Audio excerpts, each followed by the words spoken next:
দুইটা চারটা মাস্টার নাস্তিকদের কথায় আলোচনায় আমরা জমিনে আল্লাহর কথা বলা বন্ধ করবো না। কথা বলে ঠিক এই সমস্ত মতভেদ গুলো ভুলে গিয়ে দ্বীনের জন্য, ইসলামের জন্য, কোরআনের জন্য, এই জমিনে আল্লাহর দ্বীন কায়েমের জন্য সবাই এসেছে এক হওয়া, ঐক্যবদ্ধ হওয়া। কথা বলেন ঠিক কিনা? 52 বছর ধরে, 50 বছর ধরে জাতিকে জাগিয়েছে, জাগ্রত করেছেন, সারা বিশ্বে কোরআনের দাওয়াত দিয়ে অসংখ্য অগণিত মানুষকে কালেমার ছায়া তুলে এনেছিলেন। হাজার হাজার মানুষ যার কোরআনের তাফসীর শুনে কালেমা পড়ে মুসলমান হয়েছে, সেই পাগড়ি আজকে খাঁচায় বন্দী। কথা বলেন ঠিক না? আমরা বিশ্বাস করি এই মাটি সাক্ষী দিয়েছে, এই জমিন সাক্ষী দিয়েছে, কোরআনের পাখি আবারও আমাদের মাঝে আসবেন।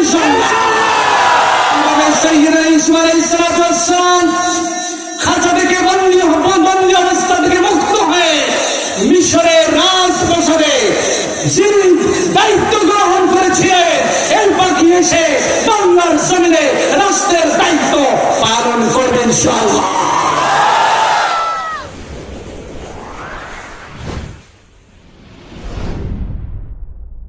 হাজারো ব্যথা বেদনার পরে ফিরে আসুনি তুমি আপন ঘরে,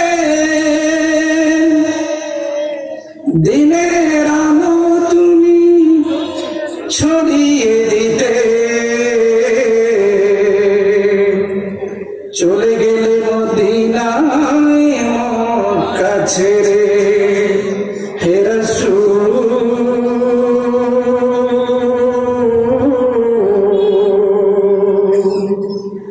তোমাকে ভুলি আমি কেমন করে, হে রাসূল তোমাকে ভুলি আমি কেমন করে। জয়নগর যুব কল্যাণ পরিষদ কর্তৃক আয়োজিত প্রথম বার্ষিক এই ঐতিহাসিক তাফসীরুল কোরআন মাহফিলের পরম শ্রদ্ধেয় সভাপতি, বিশিষ্ট আলেমে দ্বীন, ইসলামী চিন্তাবিদ, বহু প্রতিষ্ঠানের প্রতিষ্ঠাতা হযরতুল আল্লামা মাওলানা আব্দুল কাদের মাদ্দাজিল্লাহুল আযম, আল্লাহ পাক মুহতারামের হায়াতের মধ্যে বরকত দান করুন বলে আমিন। আজকের এই মহতী অনুষ্ঠানে অন্যতম আকর্ষণ, প্রধান অতিথি অত্র এলাকার জননন্দিত চেয়ারম্যান জনাব মোহাম্মদ মনির হোসেন। কিছুক্ষণ আগে এই মঞ্চ থেকে যিনি ঘোষণা দিয়েছেন তার এলাকায় কোরআনুল কারীমের মাহফিল বন্ধ হবে না। আমরা আশা করি সারা বাংলাদেশে যখন কোরআনুল কারীমের মাহফিলগুলোর উপরে আঘাত এসেছে, তার মতো একজন চেয়ারম্যান এই কঠিন দুঃসময়ে যে দুঃসাহসিকতাপূর্ণ বক্তব্য রেখেছেন, এজন্য আল্লাহ পাক তাকে দ্বীনের জন্য কবুল করেন, আমিন। আজকের এই মাহফিলের প্রধান আকর্ষণ, প্রধান রৌনক, যিনি ইতিমধ্যে সারা বিশ্বে ব্যাপকভাবে কোরআন এবং হাদিসের কথা বলে দিনদার ইমানদার মুসলিমদের হৃদয়ে মণিকোঠা নিজের নামকে জায়গা করে নিয়েছেন, আল্লামা সাদিকুর রহমান আল আজহারি। আল্লাহ পাক তাকে যেন দ্বীনের জন্য কবুল করে নেন, বলেন আমিন। আজকের এই আলোচনা বিশেষ ওয়াইজে যারা ইতিমধ্যে কথা বলেছেন কোরআন এবং হাদিস থেকে, তাদের সকলের জন্য দোয়া করি আল্লাহ পাক তাদেরকে কবুল আর মঞ্জুর করেন, বলেন আমিন। বিশেষ করে যে যুবক ভাইয়েরা অক্লান্ত পরিশ্রম করে, রাত দিন পরিশ্রম করে এই জান্নাতের বাগান সাজিয়েছেন, সেই যুবক ভাইদেরকে যেন আল্লাহ পাক খালিদ বিন ওয়ালিদ, মুসা ইবনে উমাইর, সাঈদ বিন আমির আল-জুমুহি প্রমুখ সাহাবীদের মতো এই এলাকার একজন আলোকবর্তিক হিসেবে কবুল করে নেন, বলেন আমিন। আলহামদুলিল্লাহ। সকলে বলি রব্বানা লাকাল হামদ হামদান কাসীরান তাইয়িবান মুবারাকান ফীহি ইয়া রাব্বি কামা ইয়ানবাগী লিজালালি ওয়াজহিকা ওয়া আযীমি সুলতানিক। প্রশংসা করলাম কার? করতে হবে কার? আল্লাহর প্রশংসা করলে আল্লাহ তাআলা কি খুশি না খুশি? খুশি। প্যারা হাজিরিন, আজকে এমন একটি মুহূর্তে আমরা এখানে উপস্থিত হয়েছি। দীর্ঘ একটি বছর ধরে করোনায় সারা পৃথিবী স্থবির হয়ে গেছে। করোনা অর্থনীতি যেভাবে আঘাত ফেলেছে, ঠিক তদ্রুপ ভাবে মানুষের জীবনের উপরেও আঘাত ফেলেছে। যেই মুহূর্তে আজকে পৃথিবী স্থবির হয়ে গেছে, স্তম্ভিত হয়ে গেছে, সেই মুহূর্তে পৃথিবীর মানচিত্রে ক্ষুদ্র একটি দেশ, স্বাধীন সার্বভৌম দেশ, প্রিয় মাতৃভূমি বাংলাদেশ, এই দেশে আলহামদুলিল্লাহ আমরা এখনো সুস্থ আছি। কথা বলেন ঠিক কিনা? এটা কার রহমত? আর জোর বলে কার? প্রশ্ন হলো, উন্নত বিশ্বের তুলনায় সব দিক থেকে আমরা আসলে অনেকটাই পিছিয়ে রয়েছি। কে বলেন ঠিক কিনা? যেখানে আমেরিকার মতো রাষ্ট্র, ব্রিটেনের মতো রাষ্ট্র, Spain, Italy, France, Germany, Russia ধরাশয়ী হয়ে গেছে, সেখানে ইনশাআল্লাহ আমরা এখনো পর্যন্ত বিশ্বের দরবারে মাথা উঁচু করে দাঁড়িয়ে আছি। কি বলেন ঠিক কিনা? প্রশ্ন হতে পারে, এই করোনা কেন বাংলাদেশের মানুষদেরকে এতটা অ্যাটাক করেনি? যেখানে বিশ্ব স্বাস্থ্য সংস্থা, ওয়ার্ল্ড হেলথ অর্গানাইজেশন বলেছিল করোনায় বাংলাদেশের লক্ষ লক্ষ মানুষের প্রাণ হানি ঘটবে, বাংলাদেশের অনেক মানুষ আক্রান্ত হবে, তারা সতর্ক করেছে। সেই মুহূর্তেও আল্লাহ পাক আমাদেরকে যে সুস্থ রাখলেন, ভালো রাখলেন, করোনা থেকে নিরাপদে রাখলেন, এটা আর কিছু নয়। এটা এই জন্য সম্ভব হয়েছে, এই দেশে হাজার হাজার মসজিদ থেকে প্রতিদিন দৈনিক 5 বার আল্লাহ পাকের নাম উচ্চারিত হয়। এটা এই কারণেই হয়েছে, বাংলাদেশের ছোট্ট ছোট্ট শিশু কিশোররা গভীর নজরিতে যখন সবাই গভীর গুণে আচ্ছন্ন থাকে, আমার ছোট্ট সোনার মানিকের টুকরা শিশু কিশোররা রাত গভীরে জেগে ওঠে, আল্লাহর কোরআন তেলাওয়াত করে। কথা বলেন ঠিক কিনা? এটা এই জন্যই সম্ভব হয়েছে, বাংলাদেশের হাজার হাজার আলেম ওলামা, হাজার হাজার মসজিদ মাদ্রাসা, সেইখান থেকে প্রতিনিয়ত আল্লাহর বাণী উচ্চারিত হয়, কোরআনের কথা উচ্চারিত হয়, ইসলামের বাণী প্রচার করা হয়। এই কারণেই আল্লাহ পাক করোনা থেকে আমাদেরকে হেফাজত করেছে। কথা বলেন ঠিক না? সেজন্য আল্লাহর বাণী এই জমিনে বেশি প্রচারিত হোক, এটা কি আমরা চাই না? চাই না? জোরে বলেন, চাই না? চাই না? কিন্তু অত্যন্ত দুঃখজনক, 90% বাংলাদেশ, শাহজালালের বাংলাদেশ, শাহ মাকদুমের বাংলাদেশ, খান জাহানের বাংলাদেশ, শহীদ তিতুমিরের বাংলাদেশ, এই দেশে আজকে কোরআনের আলোচনা করতে গেলে নাকি পারমিশন লাগে। কি বলেন ঠিক কিনা? আমার ভাইরা, কোরআন কার কথা? আর বলেন কার? আল্লাহর জমিনে আল্লাহর কথা চলবে, পারমিশন কেন?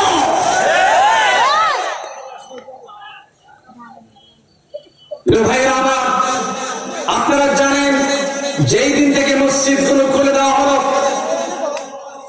আজ পর্যন্ত কেউ কি শুনতে পেয়েছেন করোনা মসজিদে অ্যাটাক করেছে? মসজিদের কোন মুসল্লি অ্যাটাক হয়েছে? মসজিদের কোন ইমাম মুয়াজ্জিন অ্যাটাক হয়েছে? আজকে মসজিদ গুলো যেখানে একত্রে জামাত নামাজ আদায় হচ্ছে, করোনা মসজিদে যাচ্ছে না।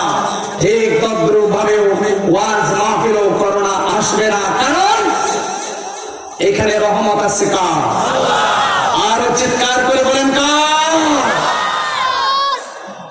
আমরা আশা করব আজকের এই মাহফিল থেকে ইউটিউবের মাধ্যমে, ফেসবুকের মাধ্যমে, ইন্টারনেটের এই যুগে এসে প্রযুক্তির মাধ্যমে এই সংবাদ, এই মেসেজ জাতির কাছে চলে যা, বিশ্বের কাছে চলে যা। সরকারের উদয় হোক, সরকারের শুভবুদ্ধির উদয় হোক। সরকার যদি বুঝতে পারে কোরআনের মাহফিল গুলো যাতে ওপেন করে দেয়, কোরআনের মাহফিলে যাতে করে বাধা প্রদান না করে। কথা বলেন ঠিক না?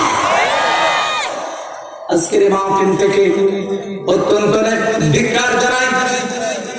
নেককারজনক ঘটনা ঘটেছে গত 7ই ফেব্রুয়ারি আসামের মনোহরগঞ্জে। আপনারা দেখেছেন কিভাবে আল্লাহর কোরআন তেলাওয়াতের অবস্থায় একজন চেয়ারম্যান তার কাছ থেকে মাইক কেড়ে নিয়েছে। কথা বলেন ঠিক না? আমি প্রশ্ন করতে চাই, কোরআন কি কারো বাপে? কোরআন কোন ব্যক্তি? জোরে বলেন, কোরআন কোন ব্যক্তি? কোরআন কার?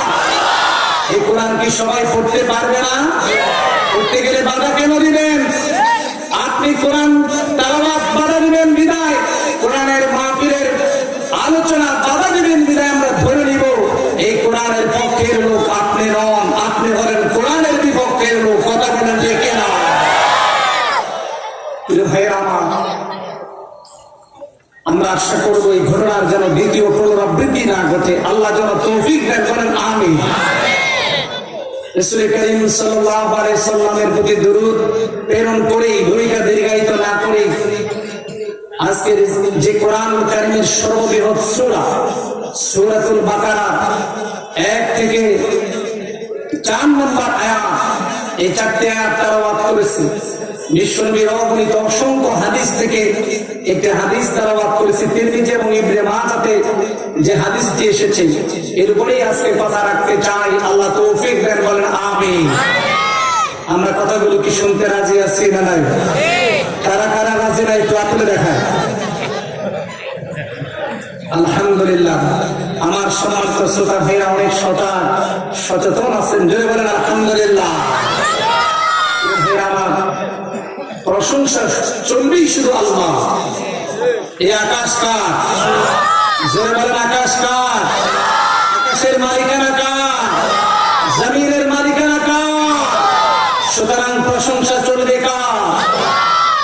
আল্লাহ রাব্বুল আলামিন বলেন, সাব্বাহা লিল্লাহি মা ফিস সামাওয়াতি ওয়া মা ফিল আরদ।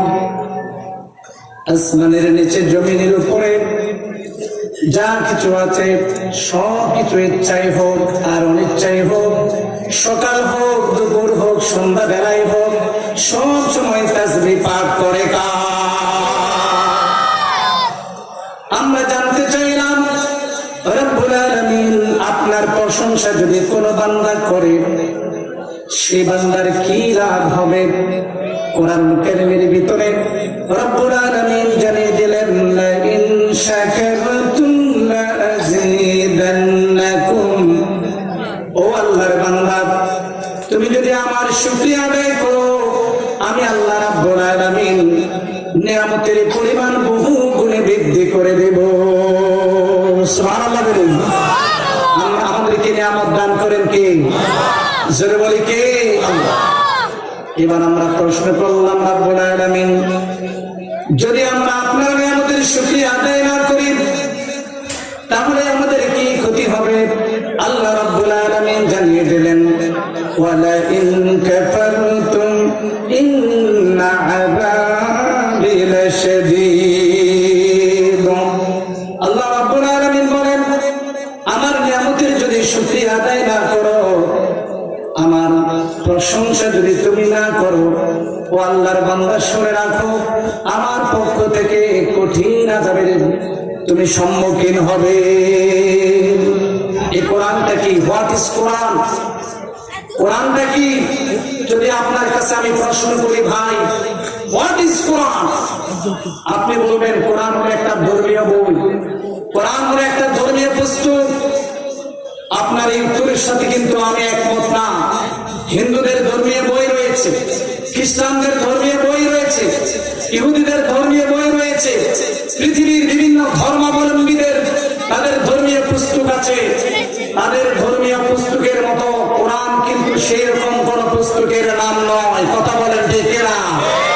কোরআনকে কেউ যদি মনে করে অন্যান্য ধর্মের লোকদের ধর্মীয় গ্রন্থের মতো কোরআন একটা গ্রন্থ, তাহলে কিন্তু কোরআনের প্রতি তার জুলুম হয়ে যাবে। কথা বলেন ঠিক না? কোরআনকে যদি আপনি প্রশ্ন করেন, হোয়াট ইজ ইউর নেম, তোমার নাম কি, হোয়াট ইজ ইউর আইডেন্টিটি, তোমার পরিচয়টা কি, কোরআন কারীম তা ভাবে জানিয়ে দেবে, ইন্নাহু লাকুরআনুন কারীম। সুবহানাল্লাহ। এটা হলো আল্লাহ তাআলার পক্ষ থেকে একটি মহিমান্বিত কিতাব। সুবহানাল্লাহ বলবেন না? জোরে বলে সুবহানাল্লাহ। এইবারে আপনি যদি প্রশ্ন করেন, কোরআন তুমি একটা মহিমান্বিত গ্রন্থ, এই পৃথিবীতে কবে তুমি এসেছো? আল্লাহর কোরআন জানিয়ে দিবে, শাহরু রমাদানাল্লাযী উনজিলা ফীহিল কুরআন। আল্লাহু আকবার বলবেন না? আমি রমজান মাসে এই পৃথিবীতে এসেছি। প্রশ্ন যদি করেন, ও কোরআন দুনিয়ায় কেন এসেছো, কি জন্য আসলা? সূরা ইব্রাহিমের 1 নম্বর আয়াতের ভিতরে রব্বুল আলামিন জানিয়ে দিলেন, লিতুখরিজান নাস মিনাল যুলুমাতি ইলান নূর। আল্লাহু আকবার। পথ হারা, পথভ্রান্ত, দিকভ্রান্ত, হতাশাগ্রস্ত বিশ্ব মানবতাকে ধরে ধরে জান্নাতের যাত্রী মেহমান বানানোর জন্য আমি আল্লাহর কালাম দুনিয়াতে এসেছি। এবারে আপনি যদি প্রশ্ন করেন, ও কোরআন তোমার ভিতরে সব কিছু আছে নাকি? ব্যক্তিগত জীবন, পারিবারিক জীবন, সামাজিক জীবন, ধর্মীয় জীবন, রাজনৈতিক জীবন, আন্তর্জাতিক জীবন, সব কিছু তোমার মধ্যে আছে নাকি? আমি যদি আপনাদের প্রশ্ন করি, আপনারা বলেন কোরআনুল কারীমের ভিতরে সব আছে না নাই? আজকে বলবেন না আছে না নাই? আল্লাহ পাক এবারে জানিয়ে দিলেন কোরআন কারীমের মাধ্যমে, ওয়ানাজ্জালনা আলাইকাল কিতাবা তিবয়ানান লিকুল্লি শাই। তোমার ব্যক্তিগত জীবন, পারিবারিক জীবন, সামাজিক জীবন, রাজনৈতিক জীবন, আন্তর্জাতিক জীবন, রান্নাঘর থেকে শুরু করে সংসদ ভবন, গণভবন, হাইকোর্ট, সুপ্রিম কোর্ট, সব কিছু আমি আল্লাহ রাব্বুল আলামিন এই কোরআনুল কারীমের ভিতরে দিয়ে দিয়েছি। আর আসতে বলেন সুবহানাল্লাহ। সেজন্যই কোরআন মানা লাগবে। এবার আমরা বললাম, কোরআন বুঝলাম দুনিয়াতে সুযোগ মানব জাতিকে হেদায়েত করার জন্য। তোমাকে আমরা কিভাবে মানব, কিভাবে আমরা পালন করব? আমরা শুধু নামাজ মানব, হজ মানব, যাকাতে মানব, কোরবানিতে মানব, রাজনীতিতে মানব না, সামাজিক জীবনে মানব না, পারিবারিক জীবনে মানব না, অর্থনৈতিক জীবনে মানব না। ও কোরআন তাহলে কি তোমাকে মানা হবে নাকি? আল্লাহ তাআলা কোরআন কারীমের মাধ্যমে জানিয়ে দিলেন, ও আমার বান্দারা তোমরা শোনো, আফাতুমিনুনা বিবাদিল কিতাব ওয়া তাকফুরুনা বিবাদ। জোরে বলুন আল্লাহু আকবার। তোমরা কি কোরআনুল কারীমের কিছু অংশ মানবে আর কিছু অংশ মানবে না? যেখানে মানলে আমার মাথার উপরে লাঠির আঘাত আসবে না, যেটা মানলে আমাকে জেলে যাওয়া লাগবে না, যেটা মানলে আমাকে ফাঁসির কাছে ঝুলা লাগবে না, আমি ওই জায়গায় মানব। যে অংশটুকু মানলে জেলে যাওয়া লাগবে, মামলা খাওয়া লাগবে, ফাঁসির কাছে ঝুলা লাগবে, সেই জায়গাগুলোতে আমি মানব না। তাহলে আল্লাহ পাক বলেন,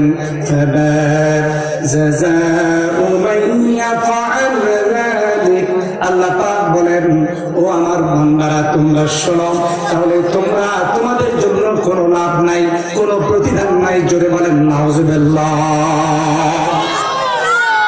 তাহলে কোরআন সবটুকু মানা লাগবে না লাগবে না? আজকে বলবেন না মানা লাগবে না লাগবে না?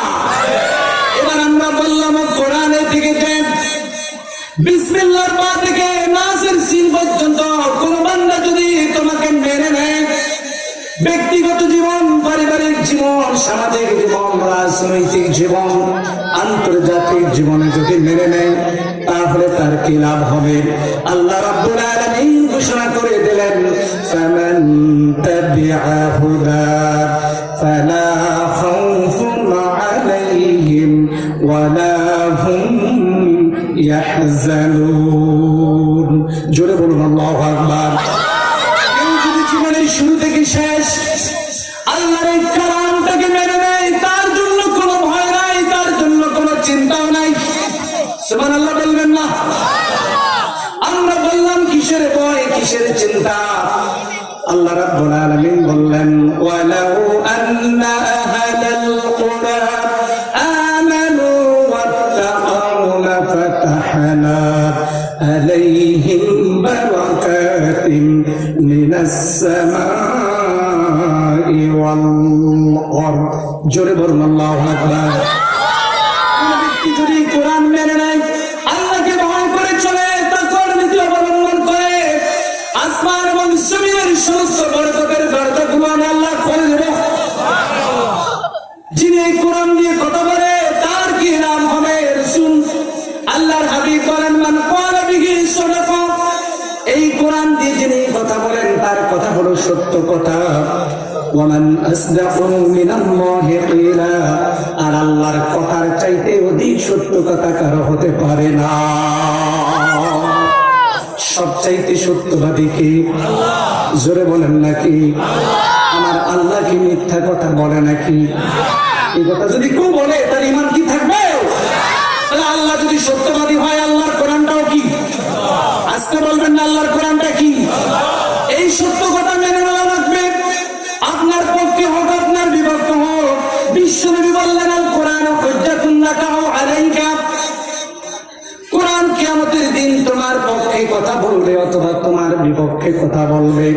এই দুনিয়ায় যদি তুমি কোরআনুল কারীমের রাজনীতি করো, কোরআনের সমাজ বিনির্মাণের চেষ্টা করো, কোরআনের সমাজ বিনির্মাণের আন্দোলন যদি তুমি করো, আল্লাহর বান্দা, কিয়ামতের ময়দানে যেদিন তোমার পিতা, তোমার ভাই, তোমার বন্ধু বান্ধব, আত্মীয় স্বজন যখন সবাই তোমাকে ত্যাগ করে চলে যাবে, তুমি যখন নিঃস্ব হয়ে যাবা, একাকিত্ব হয়ে যাবা, সেই দিন তোমার বন্ধু হয়ে আল্লাহর কোরআন তোমার পাশে এসে দাঁড়াবে।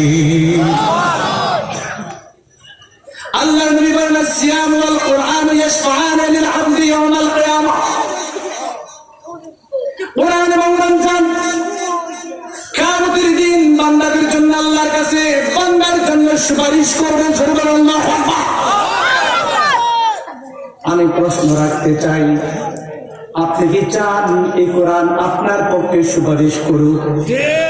আস্তে বলবেন না, চান নাকি? কারা কারা চাইবো হাত তুলে দেখাও। হাত না, সেজন্য কোরআনের পক্ষে থাকা দরকার আছে না নাই? জোরে বলেন, থাকা দরকার আছে না নাই? কোরআনের জন্য যদি জীবন দিতে হয়, কোরআনের জন্য যদি রক্ত দিতে হয়, কোরআনের জন্য যদি জেলে যেতে হয়, কোরআনের জন্য যদি ফাঁসির কাছে চলতে হয়, কারা কারা জয় না হয়ে তাওহীদ জনতা রাজি আছে? তুই হাত তুলে দেখা।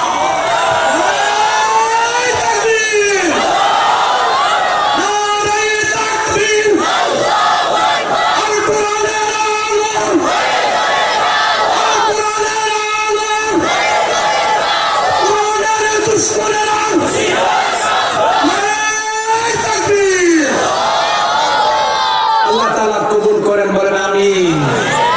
বলেন আমিন। আপনি যদি কোরআনের পক্ষে থাকেন, আপনার কি লাভ? হাদিস থেকে বলতেছি আমার ভাইরা, একজন মানুষকে যখন কবরে রাখা হবে, কবরে রাখার পরে আত্মীয় স্বজন আওলাদেরা যখন 40 কদম কিছু দূর চলে আসবে, কোন হাদিসের ভিতরে এসেছে কিছু দূর, কোন হাদিসের ভিতরে ব্যাখ্যা করা হয়েছে 40টি কদম যখন চলে আসবে, যা আমালাকানে, 2 জন ফেরেশতা আসবে। জোরে বলেন কয়জন? আর জোরে বলেন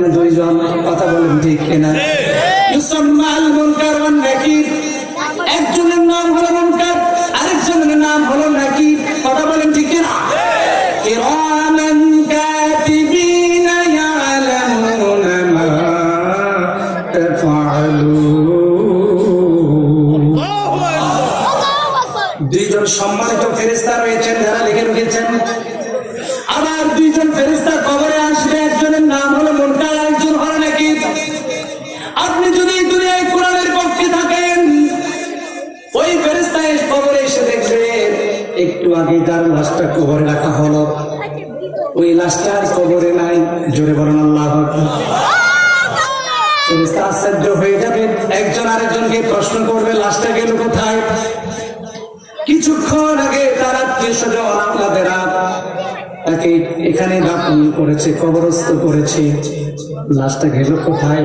হঠাৎ তারা তাকিয়ে দেখবে লাশের জায়গায় একটা পাখি, সুন্দর পাখি শুয়ে আছে। ফেরেশতা বলবে, ও পাখি তুমি সরে যাও। পাখি বলবে, আমি সরব না, কারণ পাখির ডানার নিশ্চয়ই আল্লাহর বান্দা। যে আল্লাহর বান্দা জমিনে আল্লাহর দ্বীন কায়েম করার জন্য, কোরআনুল কারীমের বিধান কায়েম করার জন্য রাত দিন পরিশ্রম করেছে, এই কোরআন কবরের আর তাকে মুনকির নকিরের সওয়াল জবাব থেকে হেফাজত করবে।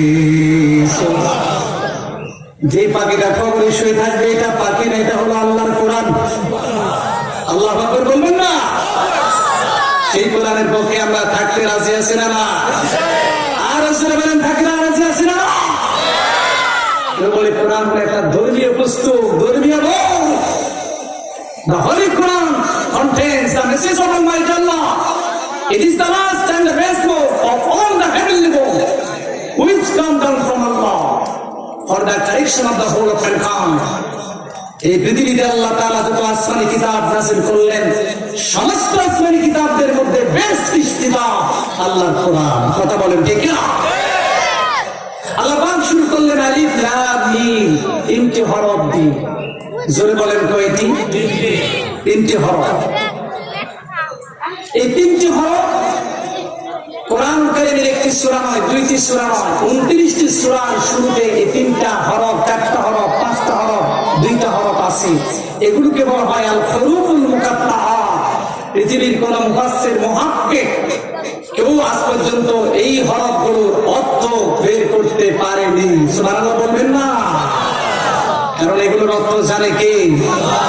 আরো জোরে বলেন কে? তাফসীরে জালালাইন ভালো করে শুনেন, তাফসীরে জালালাইন মাদ্রাসায় পড়ানো হয়।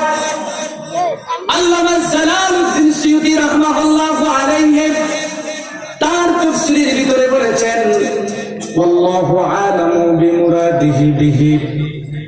এগুলোর অর্থ, এগুলোর মর্মার্থ দুনিয়ার কেউ জানে না, জানে কে? আরো জোরে বলেন কি? আল্লাহ পাক জানিয়ে দিলেন, পৃথিবীর মানুষেরা তোমরা যত বড় জ্ঞানী হও, মহাজ্ঞানী হও, তোমরা যদি চাঁদে চলে যাও, সমুদ্রের অতল গভীরে যদি চলে যাও, ডুবন্ত সাবমেরিন তোমরা তৈরি করো, মনুষ্যবিহীন বিমান তৈরি করো, যা কিছু তৈরি করো না কেন, আল্লাহ তাআলা যেই কিতাব তোমাদের উপরে নাযিল করলাম, এই কিতাব সাধারণ কোন কিতাব নয়, এটা বিশ্বনবীর বানানো কোন কিতাব নয়। কেউ যদি বলে এটা বানানো কিতাব, সেজন্য আমার একটা নয়, গোটা কোরআন নয়। আমি গোটা কোরআন মোকাবেলা করতে বলবো না, আমার মাত্র তিনটে হরফ আলিফ লাম মিম, এই তিনটা হরফ মোকাবেলা করে দেখো। 1400 বছর চলে গেছে, আজ পর্যন্ত মোকাবেলা করতে পেরেছে নাকি? আসতে বলবেন না, পেরেছে নাকি? এই চেষ্টা কি হয়েছে না হয় না? এই চেষ্টা কি হয়েছে না হয় না? আমার ভাইয়া, ফ্রান্সের একজন দার্শনিক, নাম হলো ডক্টর মরিস বুকাইনি, একটা বই তিনি রচনা করলেন, লিখলেন the Bible, the science and the holy Quran. Doctor Maurice Bucaille চিন্তা করলেন, মুসলমানদের যে ধর্মীয় কিতাব আল্লাহ তাআলা নাযিল করলেন, এই কিতাব, এটার ভিতরে নাকি কোনো ভুল নাই, ত্রুটি নাই, বিচ্যুতি নাই, এটা আমি মানি না, আমি কোরআনুল কারীমের ভুল ধরব। ভুল ধরার জন্য চেষ্টা করলেন, একটি নয়, দুইটি নয়, 16টা বছর। জোরে বলেন কয় বছর? আরো জোরে বলেন কয় বছর? কোরআনের ভুল ধরতে গেলে কোরআন পড়া লাগবে না লাগবে না? কোরআনের ভাষা জানা লাগবে না লাগবে না? কোরআনের গ্রামাটিক্যাল বিষয় জানা লাগবে না লাগবে না?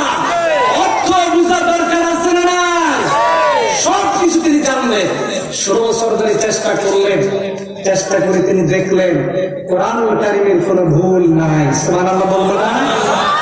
আরো জোরে বলি সুবহানাল্লাহ। কারণ এই কিতাব কার? আরো জোরে বলেন কার? শুরুতে আল্লাহ তাআলা চ্যালেঞ্জ দিয়ে দিলেন, সূরা বাকারা 28 নম্বর আয়াত আল্লাহ তাআলা বলেন, ওয়া ইন কুনতুম ফি রাইবিন মিম্মা নাযালনা আলা আবদিনা ফাআতু বিসূরাতিন মিন মিসলিহি। আল্লাহ তাআলা বলেন, ও মক্কার লোকেরা, আমার বান্দা মুহাম্মদ সাল্লাল্লাহু আলাইহি ওয়াসাল্লামের উপরে যে কিতাব আমি নাযিল করেছি, এই কিতাবের ব্যাপারে তোমাদের যদি কারো সন্দেহ থাকে, তাহলে তোমরা এই কোরআনের সূরার মতো একটা সূরা রচনা করো। 1500 বছর চলে গেল, মক্কার লোকেরা চেষ্টা করলো, কেমন পর্যন্ত মানুষ চেষ্টা করবে, আল্লাহর এই কোরআনের ভুল ধরতে তারা পারবে না। আমার ভাইরা, আল্লাহ পাক বললেন, যালিকাল কিতাবু লা রাইবা ফীহি, this is the book, there is no doubt anyway. এই সেই কিতাব, যেই কিতাবের মধ্যে কোনো ভুল নাই, ত্রুটি নাই, সন্দেহ নাই, যাবতীয় ভুল ত্রুটি থেকে মুক্ত একখানা কিতাব। চিৎকার করে বলেন, এই কিতাবের নাম কি? আর জোরে বলেন, নাম কি? আমরা বললাম আল্লাহ, বুঝলাম তুমি কোরআন দিলের মধ্যে কোনো ভুল নাই, কিন্তু এই কিতাব দিয়ে আমাদের কি লাভ হবে? রব্বুল আলামিন জানিয়ে দিলেন, এই কিতাব দিয়ে লাভ হবে। আল্লাহ পাক বললেন, হুদাল লিল মুত্তাকিন, এই কিতাব হলো মুত্তাকিদের জন্য গাইড বুক। জোরে বলুন আল্লাহু আকবার। This is the guideline, this is the guide book for those who are মুত্তাকুন। যারা পৃথিবীতে মুত্তাকি হতে চায়, আল্লাহর হতে চায়, তাকওয়ামান হতে চায়, পরেশগার হতে চায়, ওই মানুষগুলোর জন্য এই কিতাব হলো একটা দিক নির্দেশনা। জোরে বলুন আল্লাহু আকবার। আমার ভাইরা, পাইলট বিমান চালায়, পাইলট বিমান চালায়, তার সামনে একটা নির্দেশনা থাকে, ম্যাপ থাকে, ওই মানচিত্র দেখে দেখে তিনি পথ চলেন। ঠিক তেমনি ভাবে আমার আল্লাহ রাব্বুল আলামিন মানব জীবন কিভাবে চলবে, কিভাবে আপনি খাবেন, কিভাবে আপনি ঘুমাবেন, আপনি উঠা বসা করবেন, চলাফেরা করবেন, ব্যবসা বাণিজ্য, চাকরি বাকরি, রাজনীতি, অর্থনীতি করবেন, সেজন্য সুন্দর একটা দিক নির্দেশনা আল্লাহ রাব্বুল আলামিন এই জাতির জন্য দিয়ে দিলেন। সুবহানাল্লাহ। আমার ভাইরা, বিশ্বনবী বললেন, 3টা কারণে আমি শ্রেষ্ঠ। জোরে বলেন কয়টা? আর জোরে বলেন কয়টা? বিশ্বনবী বললেন, 3টি কারণে আমি অন্যান্য নবীদের চাইতে শ্রেষ্ঠ। নাম্বার 1 হলো, আমার উম্মতের জন্য এই পৃথিবীর সমস্ত জায়গাগুলো পবিত্র। আল্লাহু আকবার বলেন। এই জন্য আপনি নামাজের যখন টাইম হয়ে যায়, সময় হয়ে যায়, ওযু বানাইয়া রাস্তার ধারে যদি আপনি দাঁড়িয়ে নামাজ আদায় করেন, আপনার নামাজ কি হবে না? হবে না? জোরে বলেন, হবে না? হবে না? এই ভূমিটাকে পবিত্র করে দিলেন কে? আর জোরে বলেন না কে? 2 নম্বরে আল্লাহ তাআলা আমাকে তাম দুনিয়ার জন্য রাসূল হিসেবে প্রেরণ করেছেন। ইতিপূর্বে যত পয়গম্বর দুনিয়াতে এসেছিল, কোন কোন এলাকার জন্য, কোন কোন এরিয়ার জন্য আল্লাহ রাব্বুল আলামিন নবী এবং রাসূল হিসেবে প্রেরণ করেছিলেন, কিন্তু আমাকে আল্লাহ রাব্বুল আলামিন তামাম কুল কায়নাতের জন্য নবী এবং রাসূল হিসেবে প্রেরণ করেছেন। আল্লাহু আকবার। আল্লাহ পাক কোরআনুল কারীমের ভিতরে বলেন, ওয়া মা আরসালনাকা ইল্লা রাহমাতাল লিল আলামিন। আল্লাহু আকবার। রাসূল আপনাকে সমস্ত আলামের জন্য রহমতের দরিয়া, সাগর হিসেবে আমি আল্লাহ প্রেরণ করেছি। সুবহানাল্লাহ বলবো না? 3 নম্বরে হলো, নবী বলেন, ইতিপূর্বে যত পয়গম্বর, যত নবী এবং রাসূল দুনিয়াতে এসেছিল, সমস্ত নবীরা চলে গেছে, কিতাব দুনিয়া থেকে বিদায় নিয়ে গিয়েছে। কথা বলেন ঠিক কিনা? আমি আপনাদেরকে বলতে চাই, আজ দুনিয়াতে ঈসা আলাইহিস সালামের উম্মত আছে, মুসা আলাইহিস সালামের উম্মত আছে, কিন্তু তাওরাত আসল তাওরাত নাই, ইনজিল আসল ইনজিল নাই, জবুর আসল জবুর নাই। কিন্তু এক নয় দুই নয় ১,৫০০ বছর আগে আল্লাহর নবী দুনিয়া থেকে চলে গেছেন। আল্লাহর এই কোরআনের একটা হরফ তো দূরে থাক, একটা জবর পর্যন্ত পরিবর্তন হয় না। কথাগুলো বোঝা যায় না যায় না? আমার ভাইয়া, সেজন্য আল্লাহ পাক বললেন এই কোরআন দিয়েছি জাতি শোনো, এটা হলো একটা মেডিসিন। কোরআন হলো একটা মেডিসিন, ওয়া শিফাউন, একটা শিফা, রাহমাতুল লিল মুমিনিন, এটা হলো মুমিনদের জন্য একটা মহা ঔষধ। এই ঔষধটা হলো আধ্যাত্মিক ঔষধ, রুহানি ঔষধ। মুমিনেরা যখন পথ হারা হয়ে যাবে, মুমিনেরা যখন পথভ্রষ্ট হয়ে যাবে, দিকভ্রান্ত হয়ে যাবে, সেই মুমিনকে ধরে টেনে হিঁচড়ে আবার জান্নাতের দিকে নিয়ে আসবে আলোক ভক্তিকা, ওর নাম হলো কোরআন। জোরে বলুন আল্লাহু আকবার। এবার আমরা বললাম, রব্বুল আলামিন তুমি বলে দাও মুত্তাকি কারা? আমি মুত্তাকি হতে চাই, আমি তোমার মুত্তাকি হতে চাই। রব্বুল আলামিন সূরা বাকারা 1 থেকে 5 নম্বর আয়াতের ভিতরে জানিয়ে দিলেন, তুমি যদি 6টা গুণ অবলম্বন করো ও আমার বান্দা, আমি আল্লাহ তাআলা তোমাকে মুত্তাকির সার্টিফিকেট দিয়ে দিলাম। জোরে জোরে বলে সুবহানাল্লাহ। কয়টা? 6টা। জোরে বলেন কয়টা? আর জোরে কয়টা? জোর হলো না, কয়টা? 1 নম্বরে হলো আল্লাহ তাআলা বলেন, আল্লাযীনা ইউমিনুনা বিল গায়ব। আল্লাহ পাক বলেন 1 নম্বর গুণ, বিনা বাক্যে বিনা প্রশ্নে অদৃশ্য বিষয়ের উপরে ঈমান আনা লাগবে। কি বলেন ঠিক না? আমরা যদি বলি, আপনাকে জিজ্ঞাসা করি, ও আমার বান্দারা, জয়নগরের মুসলমান ভাইরা, আপনারা কি আল্লাহ তাআলাকে দেখেছেন নাকি? জোরে বলেন দেখেছেন নাকি? কিন্তু আপনারা কি বিশ্বাস করেন আল্লাহ আছে না নাই? আর জোরে বলেন আল্লাহ আছে না নাই? আমার ভাইরা, ইমামুল আজম আবু হানিফা রাহমাতুল্লাহ আলাইহির জামানার একটা ঘটনা। সেই সময় এক নাস্তিক প্রেসিডেন্টকে বলল, প্রেসিডেন্ট, এই জামানার মধ্যে আমাকে মোকাবেলা করার মতো কোনো মানুষ নাই। আমি প্রমাণ করে দিব আল্লাহ নাই, দেয়ার ইজ নো গড, আল্লাহ বলতে কেউ নাই। জোরে বলেন নাউজুবিল্লাহ। স্রষ্টা বলতে কেউ নাই। এমনি এমনি দুনিয়া সৃষ্টি হয়ে গেছে। ওই সময়ে 13 বছরের একটা যুবক, নাম হলো নোমান ইবনে সাবিত। ইমাম আজম আবু হানিফা, জন্ম হলো 80 হিজরি, মৃত্যু হলো 150 হিজরি। 13 বছরের যুবক হাজার হাজার লক্ষ লক্ষ মানুষের সামনে নাস্তিকের এই প্রশ্নের উত্তর দিয়ে দিলেন, প্রমাণ দিলেন আল্লাহ বলতে একজন আছে। এটার নাম হলো গায়ব। আল্লাহ সে কথা বিশ্বাস করি, নবীজিকে দেখি নাই, কবরে আযাব আছে বিশ্বাস করি, ফলসিরাত আছে বিশ্বাস করি। কথা বলেন ঠিক না? কিন্তু বাংলাদেশে এক ধরনের নাস্তিক আছে, এই নাস্তিকেরা আল্লাহ আছে বলে স্বীকার করে না। কথা বলেন ঠিক না? আছে না না?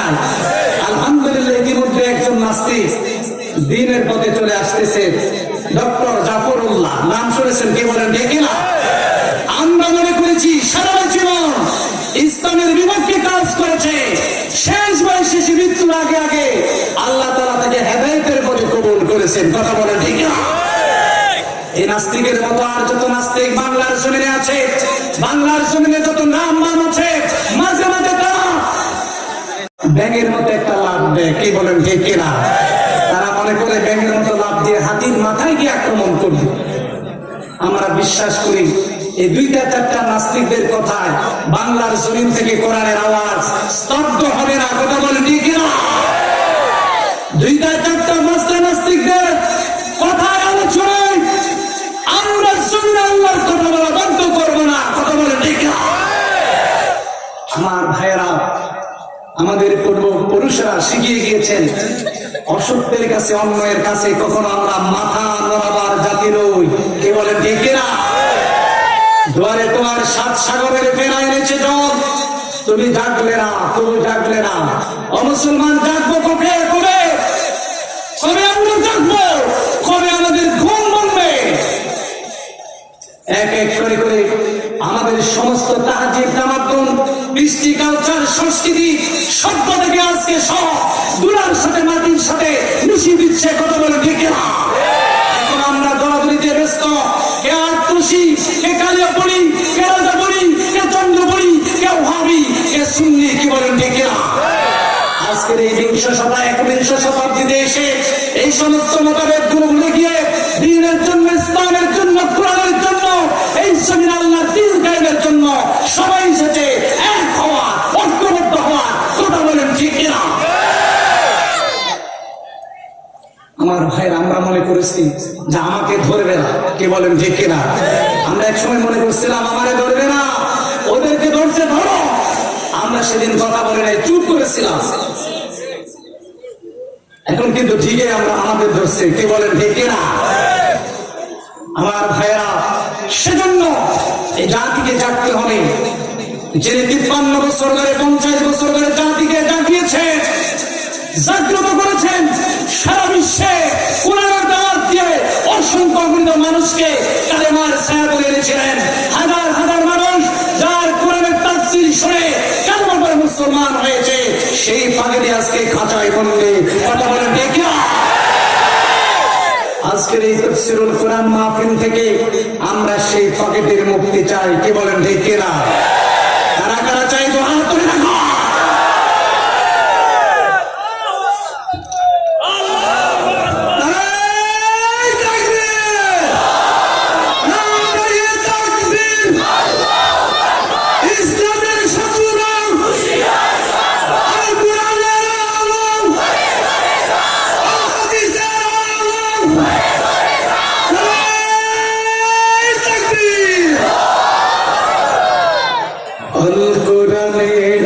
পাখিটারে দেখো না খাঁচায় আরে বন্দি করে, আল কোরআনের ওই পাখিটারে দেখো না খাঁচায় আরে বন্দি করে। গাইতে আবার দাও কোরআনের গান, গাইতে আবার দাও কোরআনের গান, লাখো জনতার মাঝে মধুর সুরে। আল কোরআনের ওই পাখিটারে দেখো না খাঁচায় আরে বন্দি করে। আল কোরআনের ওই পাখিটারে দেখো না খাঁচায় আরে বন্দি করে। গাইতে আবার দাও কোরআনের গান, লাখো জনতার মাঝে মধুর সুরে। আল কোরআনের ওই পাখিটারে দেখো না খাঁচায় আরে বন্দি করে। এই বৃদ্ধ বয়সে চোখের ছাউনি দেখে যাদের হৃদয় কেঁদে ওঠে না, এই বৃদ্ধ বয়সে বৃদ্ধ মানুষ থেকে দেখো যাদের দিল নরম হয় না, বুঝতে হবে কোরআনের জন্য তাদের কোনো মায়া লাগে না। কি বলেন ঠিক না? আমরা বিশ্বাস করি এই মাটি সাক্ষী দিয়েছে, এই জমিন সাক্ষী দিয়েছে, কোরআনের পাখি আবারও আমাদের মাঝে আসবেন ইনশাআল্লাহ। আমরা তার মুখ থেকে সুললিত কণ্ঠে কোরআনের আওয়াজ আবার শুনতে চাই। যেইভাবে সাইয়্যিদনা ইসমাঈল আলাইহিস সালাম খাঁচা থেকে বন্দী অবস্থা থেকে মুক্ত হয়ে মিশরের রাজপ্রাসাদে যিনি দায়িত্ব গ্রহণ করেছিলেন, এই পাখি এসে বাংলার জমিনে রাষ্ট্রের দায়িত্ব পালন করবেন ইনশাআল্লাহ। আল্লাহ কবুল করেন, বলেন আমিন। ভাই আমার, আল্লাহ তাআলা বলছেন আমাকে দেখো নাই, বিশ্বাস করা লাগবে, আমার রাসূলকে দেখো নাই, বিশ্বাস করা লাগবে। এটার নাম হলো ঈমান বিল গায়ব। কথা বলেন ঠিক না? তাহলে মুত্তাকি হতে গেলে 1 নম্বর শর্ত ঈমান আনতে হবে আল্লাহ তাআলাকে না দেখে, রাসূলকে না দেখে, তাহলে আমি মুত্তাকি হতে পারবো। আমরা বললাম আল্লাহ তাআলা আর কোন শর্ত পালন করা লাগবে রব্বুল আলামিন কোরআনুল কারীমে জানিয়ে দিলেন, আমার বান্দা শোনো, শুধু ঈমান আনলে হবে না। জমিনে এক শ্রেণীর মানুষ আছে শুধু ঈমানের দাবি করে, কি বলেন ঠিক কিনা? নামাজ পড়ে না, রোজা রাখে না, হজ করে না, যাকাত দেয় না, তারা বলে আমাদের ঈমান ঠিক আছে। আমি জানতে চাই, নামাজ না পড়ে ঈমান কিভাবে ঠিক থাকবে? কারণ নামাজ হলো ঈমানের, ইসলামের স্তম্ভ। কথা বলেন ঠিক কিনা? নামাজ হলো ইসলামের খুঁটি। as-salatu ইমাদুদ্দিন। নামাজ হলো ঈমানের স্তম্ভ, ইসলামের স্তম্ভ, ইসলামের খুঁটি। যার মধ্যে নামাজ নাই তার মধ্যে দ্বীন নাই, ইসলাম নাই। কথা বলেন ঠিক কিনা? এজন্য মুত্তাকি হতে গেলে 2 নম্বরে হলো নামাজ পড়তে হবে। আমি জানতে চাই কয় ওয়াক্ত? দৈনিক কয় ওয়াক্ত? আর রাসূল বলেন কয় ওয়াক্ত? আমরা বললাম রব্বুল আলামিন আপনি বলেন এই নামাজ যদি আমরা পড়ি 5 ওয়াক্ত আমাদের কি লাভ হবে? আল্লাহ তাআলা কোরআনুল কারীমের ভিতরে জানিয়ে দিলেন, ইন্নাস সালাতা তানহা আনিল ফাহশাই ওয়াল মুনকার। তুমি যদি দৈনিক 5 ওয়াক্ত নামাজ আদায় করো, ও আল্লাহর বান্দা, আমি জানিয়ে দিলাম যাবতীয় খারাপ কাজ থেকে নামাজ তোমাকে বিরত রাখবে। নবীজিকে প্রশ্ন করলাম, নবী আপনি বলে দেন মুত্তাকি হওয়ার জন্য 2 নম্বর গুণ আমাদের অর্জন করা লাগবে, নামাজ। এই নামাজ যদি আমরা আদায় করি তাহলে কি লাভ হবে? নবীজি বললেন, মান কানা হাফিজান, মান হাফাজা আলাইহা কানাত লাহু নূরান ওয়া বুরহানা। যে ব্যক্তি এই নামাজের হেফাজত করবে, নামাজ জেনে পড়বেন, এটা তার জন্য নূর হয়ে যাবে। জোরে বলেন আল্লাহু আকবার। অন্ধকার কবর আলোকিত হয়ে যাবে, 30,000 বছরের ফুলসিরাতের রাস্তা আলোকিত হয়ে যাবে। এই নামাজ কবরে, ফুলসিরাতে, সব জায়গায় তার জন্য আলো হিসেবে কাজ করবে। জোরে বলেন সুবহানাল্লাহ।